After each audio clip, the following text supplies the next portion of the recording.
आज ही क्यों नहीं एक बार की बात है कि एक शिष्य अपने गुरु का बहुत आदर सम्मान किया करता था। गुरु भी अपने इस शिष्य से बहुत स्नेह करते थे, लेकिन वह शिष्य अपने अध्ययन के प्रति आलसी और स्वभाव से दीर्घसूत्री था। सदा स्वाध्याय से दूर भागने की कोशिश करता तथा आज के काम को कल के लिए छोड़ दिया करता था। अब गुरुजी कुछ चिंतित रहने लगे कि कहीं उनका ये शिष्य जीवन संग्राम में पराजित न हो जाए। आलस्य में व्यक्ति को अकर्मण्य बनाने की पूरी सामर्थ्य होती है।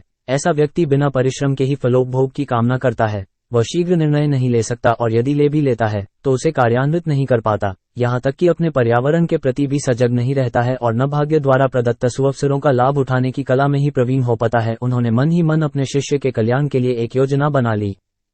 एक दिन एक काले पत्थर का एक टुकड़ा उसके हाथ में देते हुए गुरु जी ने कहा, मैं तुम्हें ये जादुई पत्थर का टुकड़ा 2 दिन के लिए देकर कहीं दूसरे गांव जा रहा हूँ। जिस भी लोहे की वस्तु को तुम इससे स्पर्श करोगे वह स्वर्ण में परिवर्तित हो जाएगी, पर याद रहे कि दूसरे दिन सूर्यास्त के पश्चात मैं इसे तुमसे वापस ले लूंगा।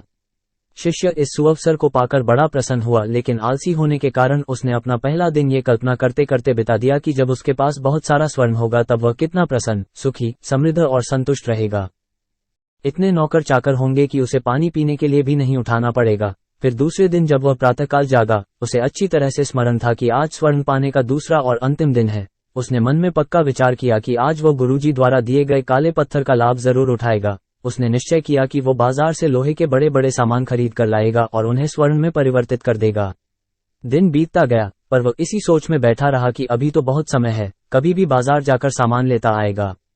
उसने सोचा कि अब तो दोपहर का भोजन करने के पश्चात ही सामान लेने निकलूंगा, पर भोजन करने के बाद उसे विश्राम करने की आदत थी और उसने बजाय उठ के मेहनत करने के थोड़ी देर आराम करना उचित समझा। पर आलस्य से परिपूर्ण उसका शरीर नींद की गहराइयों में खो गया और जब वो उठा तो सूर्यास्त होने को था। अब वो जल्दी जल्दी बाजार की तरफ भागने लगा, पर रास्ते में ही उसे गुरुजी मिल गए। उनको देखते ही वह उनके चरणों पर गिरकर उस जादुई पत्थर को एक दिन और अपने पास रखने के लिए याचना करने लगा, लेकिन गुरुजी नहीं माने और उस शिष्य का धनी होने का सपना चूर चूर हो गया। पर इस घटना की वजह से शिष्य को एक बहुत बड़ी सीख मिल गई।